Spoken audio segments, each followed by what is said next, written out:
des ordinateurs de taille et de forme très différentes. Mais s'ils se différencient beaucoup par leur présentation, ils sont tous composés des mêmes éléments de base. Ce petit film va vous apprendre à quoi servent le boîtier, l'écran, le clavier et la souris d'un ordinateur. Il vous présentera également les équipements complémentaires que vous pouvez connecter à votre PC et l'utilisation des différents ports de connexion. Deux modèles d'ordinateurs sont très répandus. Les ordinateurs de bureau, en anglais desktop, et les ordinateurs portables, ou en anglais encore, les laptops. Si d'apparence ils ne se ressemblent en rien, ils contiennent pourtant exactement les mêmes composants électroniques. Ceux-ci permettent à l'ordinateur d'exécuter un nombre impressionnant de fonctions et d'opérations différentes. Les composants électroniques d'un ordinateur de bureau résident principalement dans un élément séparé appelé le boîtier. En dehors des composants intégrés dans ce boîtier, que l'on appelle aussi la tour, un ordinateur possède toujours d'autres éléments externes, un clavier, une souris et un écran. Le clavier et la souris vous permettent d'encoder vos commandes qui seront traduites en langage informatique par les composants électroniques de votre ordinateur. L'écran vous permet de visualiser le résultat de ces commandes. Le clavier sert à des textes et aussi à exécuter de nombreuses commandes. Il fonctionne conjointement avec le petit appareil que l'on appelle la souris. Elle est reliée à l'ordinateur par un câble, tout comme votre clavier, bien qu'il existe des versions sans fil de ces deux appareils.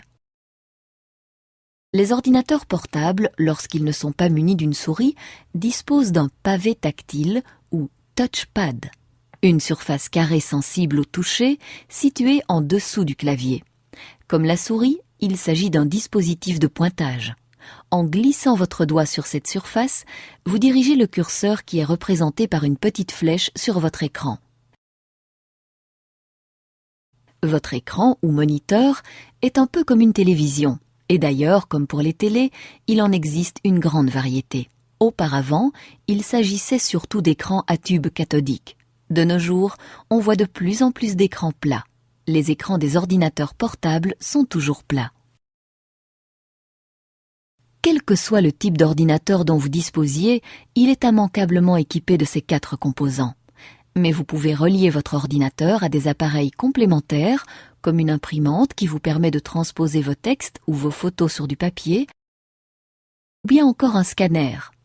Cet appareil convertit un texte ou un dessin reproduit sur du papier et le transfère dans votre système et sur votre écran afin que vous puissiez le modifier ou le retravailler avec votre ordinateur.